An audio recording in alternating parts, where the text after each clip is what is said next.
Vous disiez tout à l'heure, il y a un vide qui a été créé maintenant avec l'échec de Barkhane et de Serval. Aujourd'hui, l'Algérie peut se replacer en tant que partie fédératrice, en tant que partie, comme on le disait tout à l'heure, aujourd'hui la seule à pouvoir jouer un rôle dans la résolution de ce conflit, puisqu'elle elle est contre l'ingérence étrangère, elle est pour la souveraineté nationale, elle est dans ce rôle-là.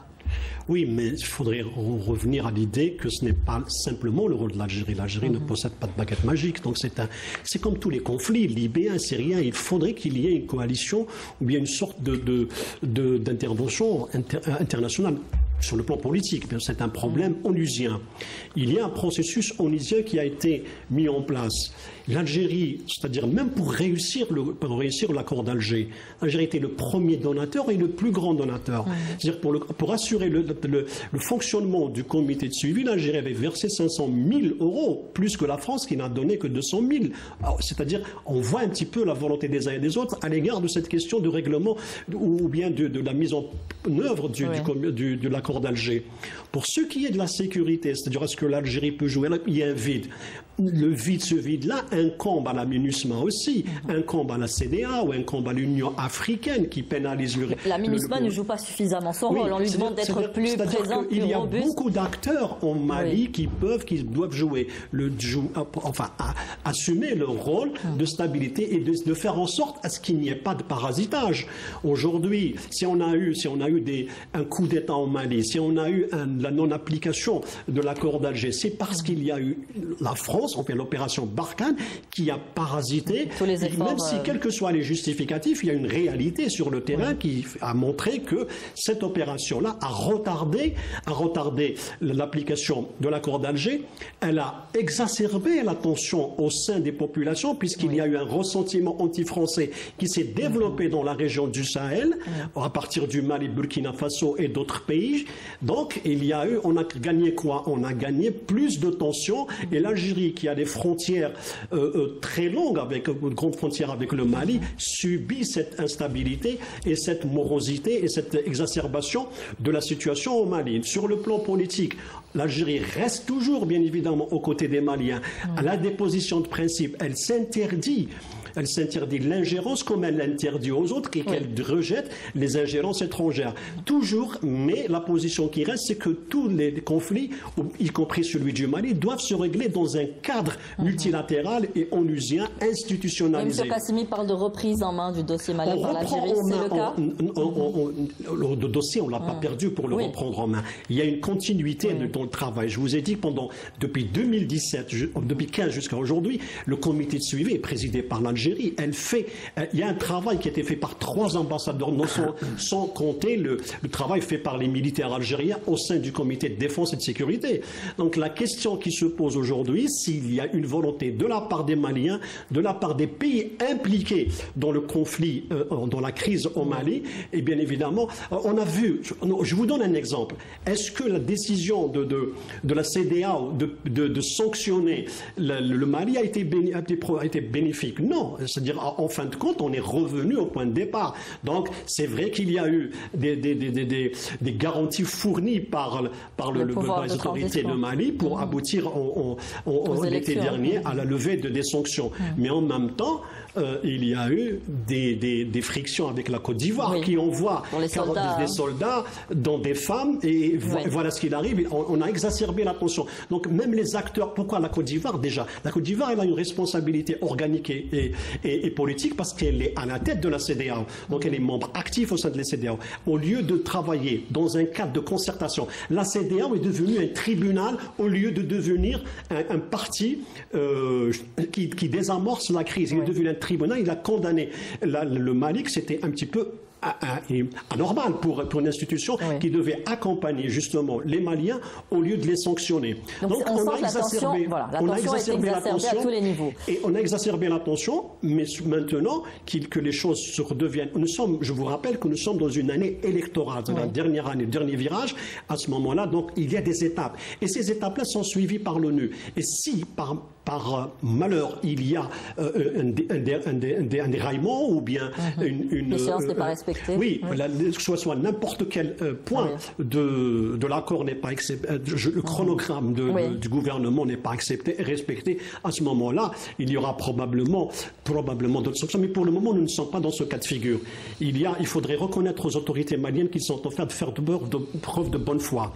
Ils sont en train d'appliquer la feuille de route. Ils sont en train, sur le plan interne, d'appliquer les réformes. Il y a une volonté aussi pour les Maliens d'aller vers ces élections-là. Donc on n'est pas... Est-ce qu'il faut aussi impliquer les Maliens, parce qu'on ne parle pas souvent aussi de la population malienne aujourd'hui. Il y a peut-être aussi des mésententes. Il n'y a pas assez de communication pour expliquer l'importance des échéances, l'importance de l'accord d'Alger. Aujourd'hui, il faut l'impliquer également.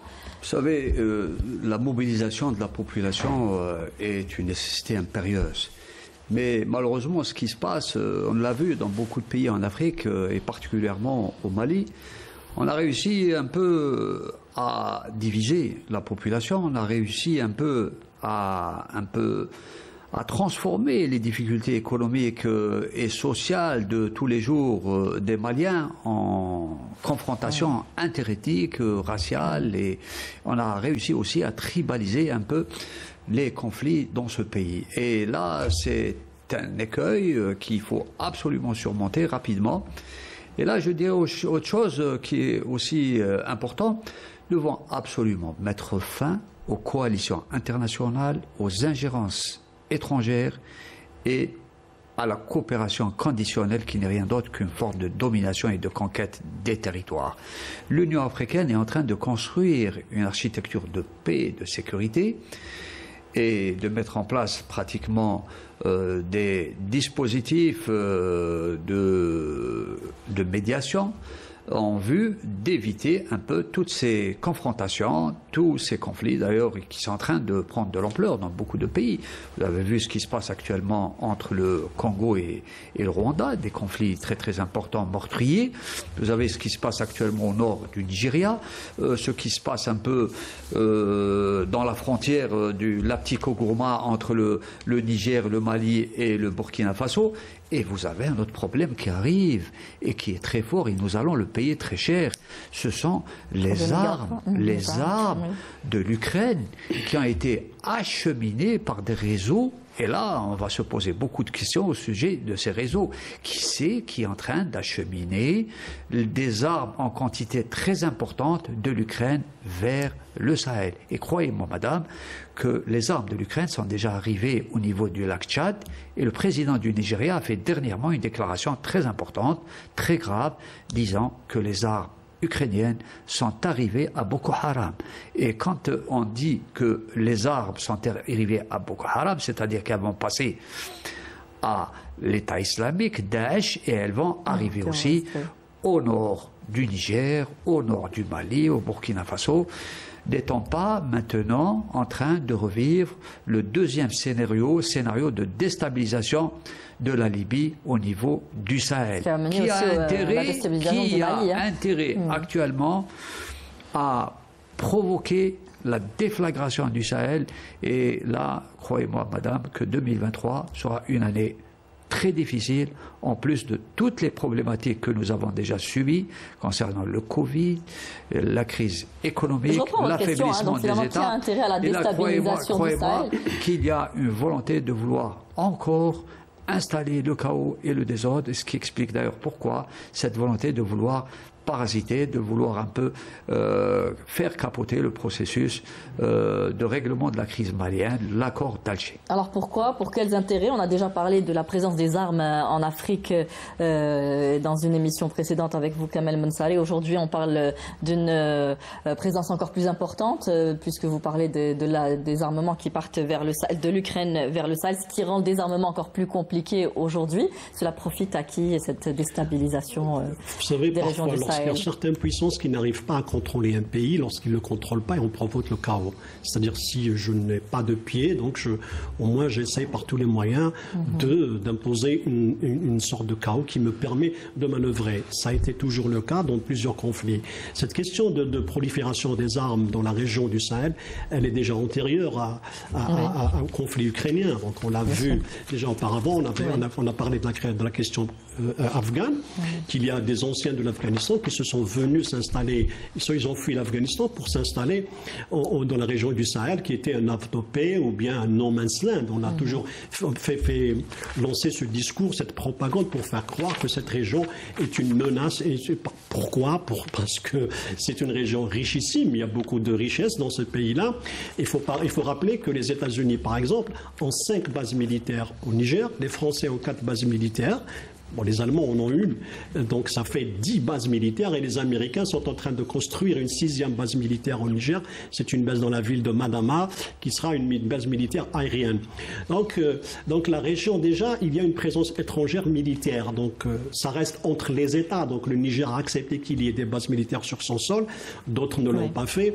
Des pays comme le Tchad qui subit des attaques de Boko Haram, il faudrait rappeler que Boko Haram a pris naissance au Nigeria, donc et le lac du Niger est un lac c'est un triangle entre 3 pays, donc forcément ça permet aussi aux pays qui n'ont pas, le Tchad n'a pas les moyens de contrôler tout ce lac-là, il ne lui appartient pas seul. Donc la question de la présence des armes a toujours existé. On l'a imputée aux Afghans, on l'a imputée aux Libyens et on l'impute aujourd'hui à l'Ukraine. Pourquoi? Pour justifier une intervention étrangère ou bien un processus sécuritaire qui échappe aux pays concernés, c'est-à-dire les pays d'accueil. Déjà, les États-Unis ont lancé en 2003 l'initiative Trans-Sahel qui s'est transformée en 2005 par Sahel. Était la question de quoi? Entraîner les forces de sécurité des 5 pays du Sahel pour lutter justement contre les groupes terroristes. À l'époque, on parlait bien évidemment d'Al-Qaïda. C'est vrai qu'il y a eu des groupes d'Al-Qaïda. On se rappelle la prise d'otage de 32 touristes étrangers par l'AQMI dans la région, dans le sud algérien et au Mali. Et là, on revient aussi à trouver des scénarios. Mais la question de l'instabilité, à qui profite, comme on dit généralement, à qui profite le crime. Donc il y a des États qui sont en train, par exemple, de financer les terroristes. Quand on paye des rançons, on encourage ces groupes armés à poursuivre leur activité et en même temps, quand ces terroristes sont libérés, on les retrouve où? Par exemple, on les a retrouvés en Algérie. Donc, des terroristes libérés en octobre 2020 se sont retrouvés en Algérie. On était arrêtés à Tlemcen. Forcément, ça a un petit peu exacerbé l'Algérie. Donc, l'Algérie a fait part de son mécontentement que cette question de prise d'otages est réglée toujours par le paiement de rançons. Et parfois des rançons énormes qui dépassent l'ancienne ambassadrice américaine au Mali en 2013 à 2017 a fait part de combien? De 17 millions d'euros payés par la France et d'autres pays. Ça devient un financement. Quand on 17 millions d'euros, c'est un financement. Donc c'est leur permettre de survivre des années durant. Donc c'est là où c'est ceux qui parlent de lutter contre le terrorisme dans l'opération Barkhane, qui finalement derrière le dos sont en train de l'alimenter. Alors les autorités maliennes de transition ont toujours officiellement affirmé leur implication dans la mise en œuvre de l'accord d'Alger. Aujourd'hui, on l'a vu que c'est un processus semé d'embûches. Est-ce qu'il pourrait envisager qu'il y ait une relecture ou qu'il y ait une mise en œuvre différente de ce qui est proposé? Vous savez que l'accord d'Alger, c'est un accord qui a été signé par toutes les parties, qui a permis de mettre en place un dispositif et une sortie de crise. Et croyez-moi que ce dispositif et cet accord d'Alger, dans les accords sur le plan international, vous avez d'abord la mise en place des grands principes. Et une fois que l'accord est signé, rien n'empêche par la suite, dans le cadre des mécanismes qui sont mis en place, d'aller vers des solutions nouvelles, d'aller vers des mises à niveau, d'aller, bien sûr, tout ça est subordonné à un certain nombre de conditions. Vous devez savoir que pour la mise en œuvre de cet accord dans sa totalité, cela doit prendre plusieurs années. Et là, je vous donnerai un exemple. Pour la mise en œuvre, pour la mise à niveau entre le nord et le sud, il faut mettre en place des programmes de développement au nord du Mali très très importants, coûteux et qui nécessitent la mobilisation des Nations Unies par le canal du PNUD, du Programme des Nations Unies du développement, pour financer les programmes de développement les plus urgents. Et bien sûr, vous devez savoir que pour refonder un État et mettre en place pratiquement un peu toutes les institutions de l'État sur le plan spatial est pratiquement au nord, et vous devez savoir qu'au nord du Mali, l'État est presque absent, il n'existe plus.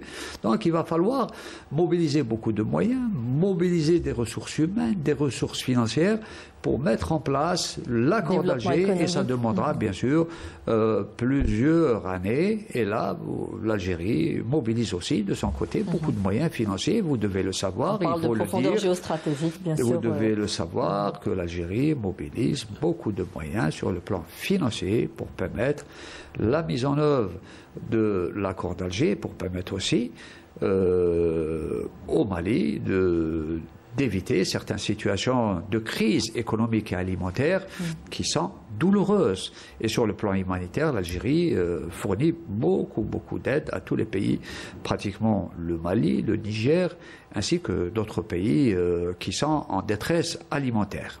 Donc il faudra penser à une adaptation pour la mise en œuvre de l'accord d'Alger, à envisager.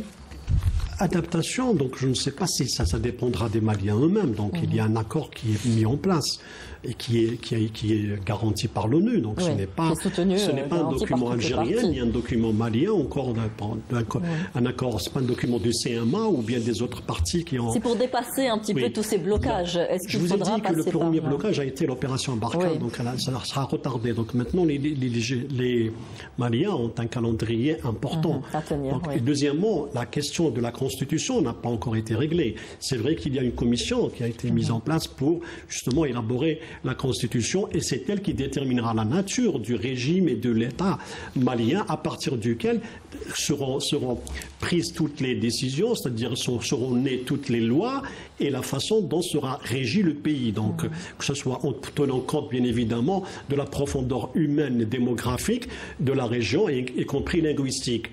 Pour le moment, l'accord est là, il y a un comité de suivi, l'Algérie le suit, la question de changer, de le modifier n'est pas à l'ordre du jour.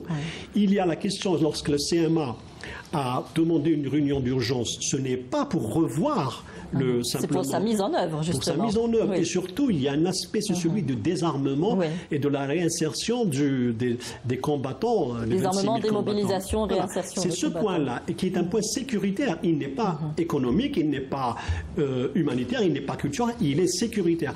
Parce que la région du Kidal, toute la région du nord du Mali, elle est certes, c'est une absence de l'État, elle est sous contrôle du CMA, mais ça reste un territoire malien. Donc, quelle est la manière de le rendre, à le rattacher à tout le Mali, ou bien qu'il soit administré réellement par les Maliens, c'est que l'accord de paix soit mis en œuvre et que la question justement de la Constitution soit réglée. Aussi longtemps que la question de la Constitution n'est pas réglée, on reste dans ce qu'on appelle des petits réglages, des petites solutions. Et parfois, ce sont des solutions qui ne vont pas dans la durée. Donc, on est dans une situation où il y a deux chapitres au Mali. La question de la transition, qui est la plus cruciale, et puis la question de l'accord d'Alger, qui demande, mais les deux peuvent être liés par un seul document, qui est la Constitution. C'est à ce moment-là qu'on peut évidemment envisager ou bien voir où vont les Maliens lorsque demain, cette question de Constitution est réglée.